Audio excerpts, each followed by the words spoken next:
Tu es combattant et tu veux créer les meilleures séances de préparation physique pour prendre de la masse musculaire, mais aussi performer dans ton sport, tu es au bon endroit. Dans cette vidéo, je vais te révéler 3 stratégies indispensables à mettre en place pour t'entraîner de la meilleure des manières. Moi, c'est Massimo, préparateur physique spécialisé en sport de combat, et dans cette vidéo, je vais te partager un peu de mon expérience. À l'heure où je tourne cette vidéo, déjà plus de 200 combattants m'ont fait confiance pour leur prépa physique. Alors je suis sûr que dans cette vidéo, tu trouveras ton compte. Comme d'habitude, pas besoin de prendre de notes, tu peux retrouver juste en dessous un document qui récapitule et complète cette vidéo, on en reparle plus tard. Ne perdons pas plus de temps, c'est parti. Comme je te l'ai dit, aujourd'hui on va parler d'hypertrophie, donc d'augmentation de la masse musculaire. Tout d'abord, pourquoi il est intéressant d'augmenter sa masse musculaire en préparation physique pour performer en sport de combat. Tu veux sûrement augmenter ta masse musculaire car tu te trouves peut-être trop léger face à ton adversaire. Peut-être que tu t'apprêtes même à monter de catégorie ou peut-être que tu veux tout simplement te construire une véritable armure de muscles pour être tout simplement plus performant. Dans tous les cas, tu es au bon endroit. Ici, je vais te donner 3 stratégies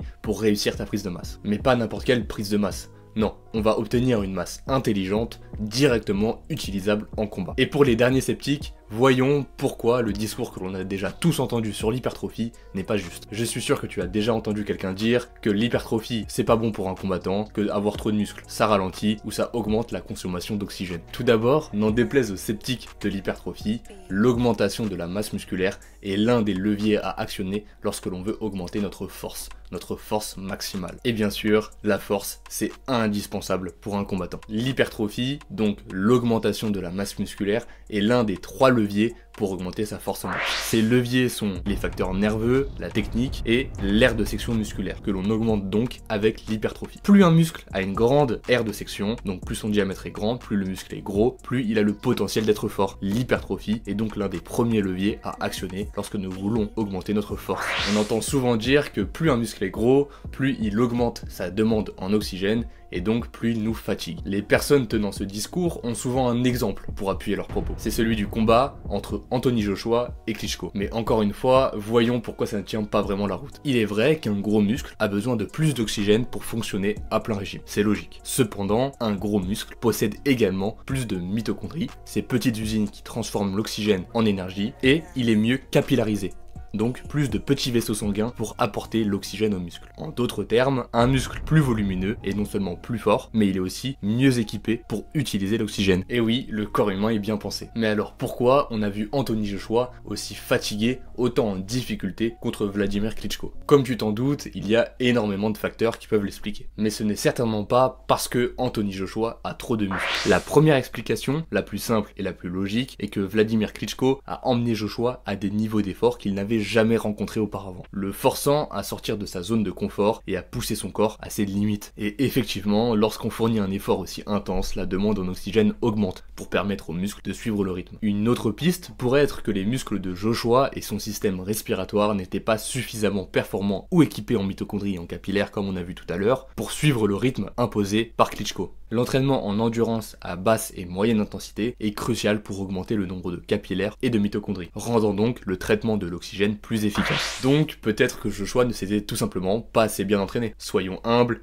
Anthony Joshua a accès aux meilleurs entraînements du monde. Ses muscles étaient parfaitement équipés pour l'effort qu'il a dû fournir contre Vladimir Klitschko. Et pour le prouver, j'ai une preuve irréfutable. Cette preuve, c'est cette uppercut. Et oui, malgré une fatigue évidente, Joshua a trouvé les ressources pour pousser son corps jusqu'au bout et remporter le combat. Il avait donc les ressources nécessaires pour gagner et par conséquent un entraînement efficient. Soyons humbles devant les performances des combattants. Les muscles de Joshua ne l'ont pas fatigué, non, c'est Klitschko qui l'a amené dans une vraie guerre. Les muscles de Joshua lui ont même rendu grandement service, lui permettant de répondre aux défis physiques de l'Ukrainien. Allez, maintenant qu'on a bien posé les bases, voici les 3 stratégies que tu dois mettre en place. La première, c'est que tu dois différencier l'hypertrophie fonctionnelle de l'hypertrophie traditionnelle.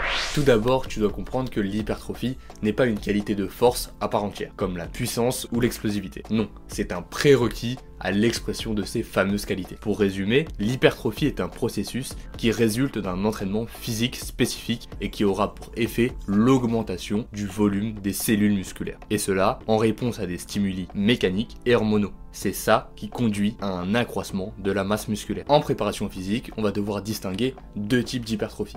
l'hypertrophie fonctionnelle de l'hypertrophie traditionnelle. Ce sont deux méthodes d'entraînement différentes. L'hypertrophie traditionnelle se réfère à un entraînement souvent observé en salle de musculation, comprenant les célèbres 4 séries de 12 répétitions avec 1 minute 30 de repos, sur des exercices d'isolation comme des exercices polyarticulaires. Utilisant des charges relativement légères, cette méthode a été popularisée par les stars du bodybuildisme du siècle dernier. L'hypertrophie fonctionnelle, quant à elle, renvoie à un entraînement plus global, favorisant les exercices polyarticulaires qui engagent beaucoup de masse musculaire, tels que les squats, les deadlifts, les bench press, etc. Ce type d'entraînement se pratique sur des plages de travail allant de 6 à 8 répétitions, et cela avec des charges lourdes nous poussant proche de l'échec. J'aimerais que tu te rappelles d'une règle. En préparation physique, on doit appliquer la loi de Pareto, c'est-à-dire que 20% de nos actions engendre 80% de nos résultats. Nous devons donc identifier ces fameux 20% et nous concentrer dessus. Et tu t'en doutes bien, ces 20%, ils sont dans l'hypertrophie fonctionnelle. Avec ça, on va donc privilégier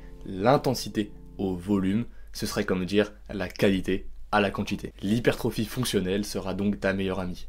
La deuxième stratégie que j'aimerais que tu appliques, c'est que tu dois toujours rester spécifique au sport de combat et à ta physiologie.